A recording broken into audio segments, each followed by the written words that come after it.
being obsessed with trauma. It's like we're using it to justify all of our actions. We are using trauma to be lazy with our lives. Or we're using trauma to justify how we treat others, or I don't know what it is, but trauma is the word of the year. Word of the year, 2024, trauma. We're normalizing something. Did you know everyone has trauma? You are born with trauma when you are a crying baby. So it's naturally your job to overcome this trauma. It's your job to heal from the trauma. It doesn't matter how you heal. You do it how it works for you. Whatever works for you to heal, you do that for yourself. But we don't need to justify anything because of trauma, okay?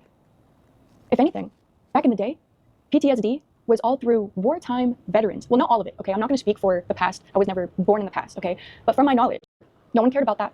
If anything, veterans with PTSD to this day are still ignored, are still neglected, still people don't understand, people don't care. But now we wanna self-obsess over our own traumas, which were probably man-made anyways. I don't want to normalize trauma. I want to heal from my trauma.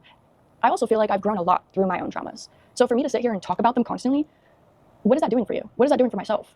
What is that doing for anybody to sit there and talk about traumas? If it's not with a therapist, if it's not with a licensed person that can help you, or someone who is part of your life, or someone who is part of the problem, we should not be normalizing trauma, okay? We need to be normalizing self-care, self-fulfillment, motivation. Motivation is a huge one. Confidence, motivation, not pain, not trauma, not low frequency, bad negative energy. We should not be talking about negativity. No. Heading into 2025, we are headed into a more positive awareness. Okay, we are very aware of all these traumas now, right? So in order to heal, we need to start going in the right direction. And I believe as society, as a whole, 2025, we are all going to focus on ourselves.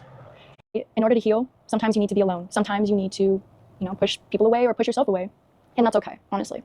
That's okay, but at the same time, this generation, we're all going to be so separated. We're all going to be in our own bubbles, and that's just where we're at. If we can't come together and truly heal from these traumas and actually spread positivity, then we're not gonna ever be a community. It's going to be all sole proprietorships, all sole people just doing their own individual things. That could be good for some people, and it could be bad for the entire world, honestly.